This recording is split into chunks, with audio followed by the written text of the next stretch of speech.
कहानी भगवान के भोले भाले भक्त की।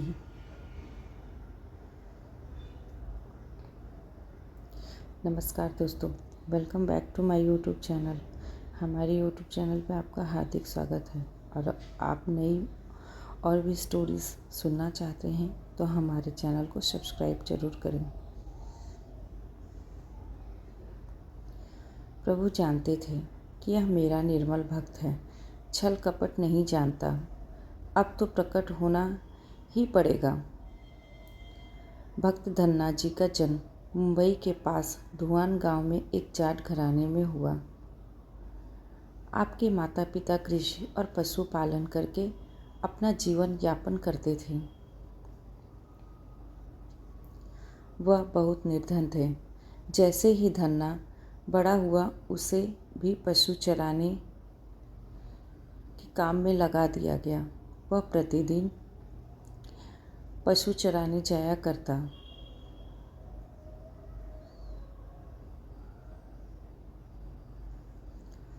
गांव के बाहर ही कच्चे तालाब के किनारे एक ठाकुर द्वार था, जिसमें बहुत सारी ठाकुरों की मूर्तियां रखी हुई थी। लोग प्रतिदिन वहां आकर माथा टेकते व भेंटा अर्पण करते।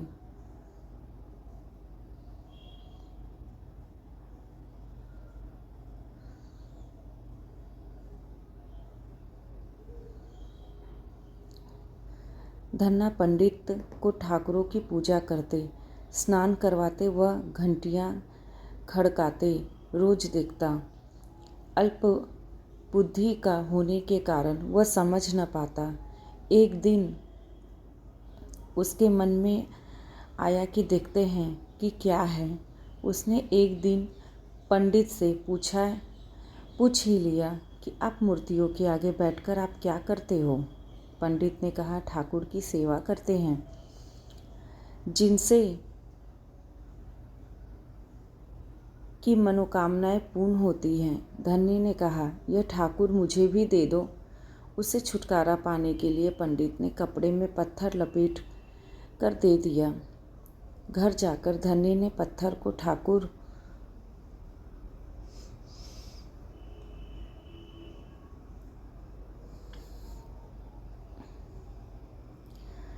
समझकर स्नान कराया और भोग लगाने के लिए कहने लगा। उसने ठाकुर के आगे बहुत मिन्नतें की। धन्य ने कसम खाई कि यदि ठाकुर जी आप नहीं खाएंगे तो मैं भी भूखा ही रहूँगा। उसका यह प्रण देखकर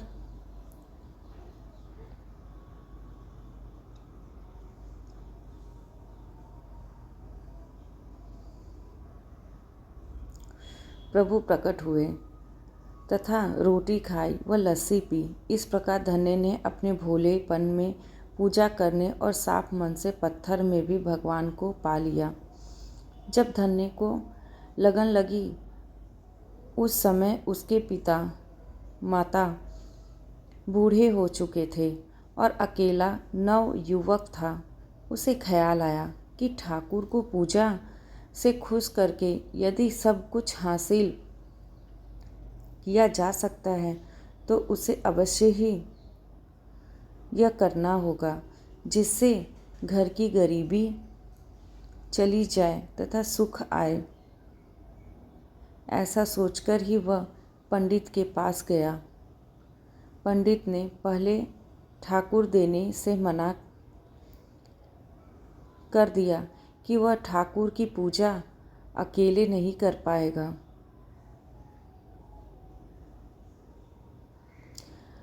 दूसरा, तुम अनपढ़ हो। तीसरा, ठाकुर जी मंदिर के बिना कहीं नहीं रहते और न ही प्रसन्न होते, इसीलिए तुम जिद मत करो और खेतों की संभाल करो।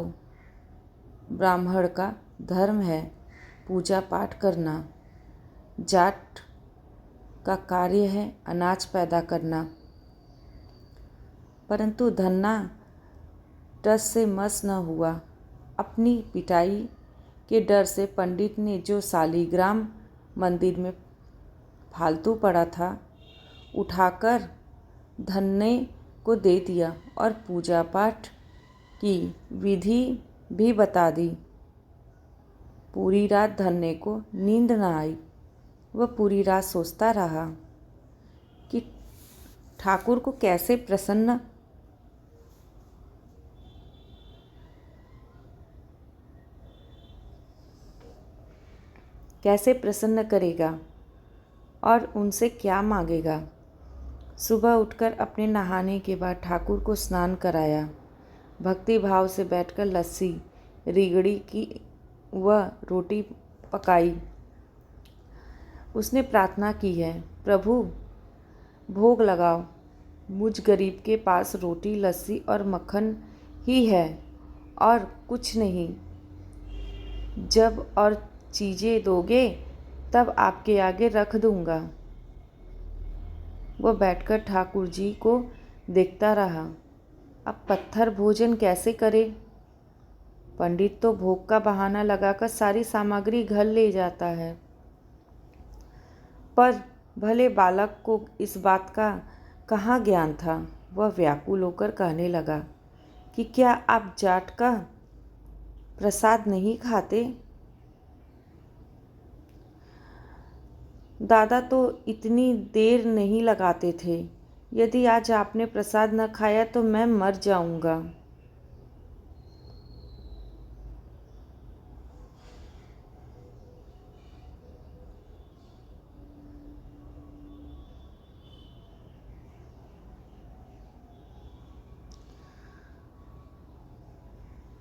लेकिन आपके बगैर नहीं खाऊंगा।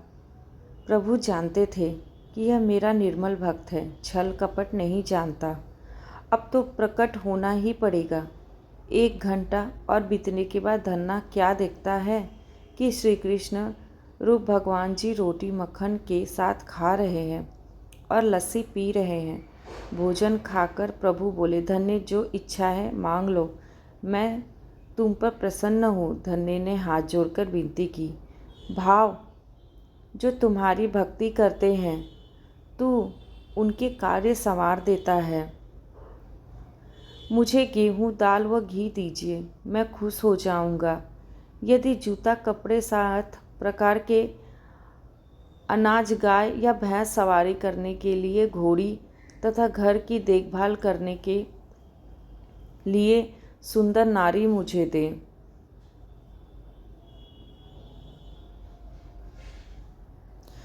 धन्य के यह वचन सुनकर प्रभु हंस पड़े और बोले, यह सब वस्तुएं तुम्हें मिल जाएगी।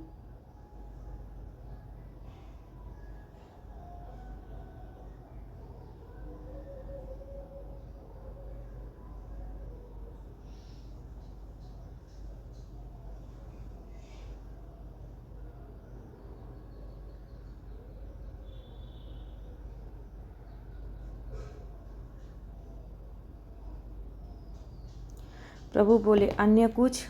प्रभु, मैं जब भी आपको याद करूं आप दर्शन दीजिए। यदि कोई ज़रूरत हुई तो बताऊंगा।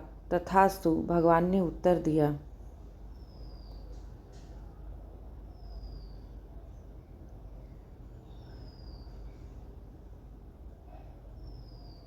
हे प्रभु, धन्ना आज से आपका आजीवन सेवक हुआ। आपके अलावा किसी अन्य का नाम ही नहीं लूँगा। धन्ना खुशी से दीवाना हो गया। उसकी आंखें बंद हो गई। जब आंखें खुली तो प्रभु वहाँ नहीं थे। वह पत्थर का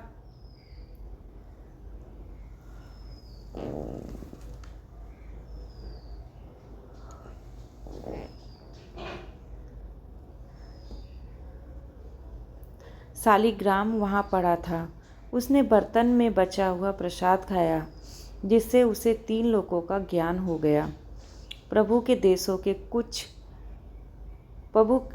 दर्शनों के कुछ दिन पश्चात धन्य के घर सारी खुशियाँ आ गई। एक अच्छे अमीर घर में उसका विवाह हो गया। उसकी बिना बोई भूमि पर भी फसल लहलहा गई। उसने जो जो प्रभु से मांगा था उसे सब मिल गया।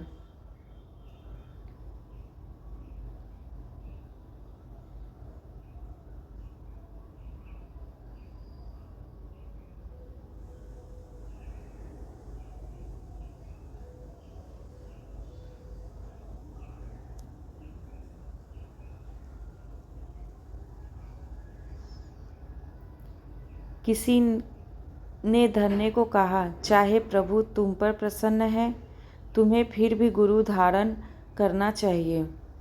उसने स्वामी रामानंद जी का नाम बताया। एक दिन अचानक ही रामानंद जी उधर से निकले। भक्त धन्य ने दिल से उनकी खूब सेवा की तथा दीक्षा की मांग की। रामानंद जी ने उनकी विनती स्वीकार कर ली और दीक्षा देकर धन्य को अपना शिष्य बना लिया। धन्ना भगवान के नाम का सुमिरन करने लगा। बोलो जय श्री कृष्ण।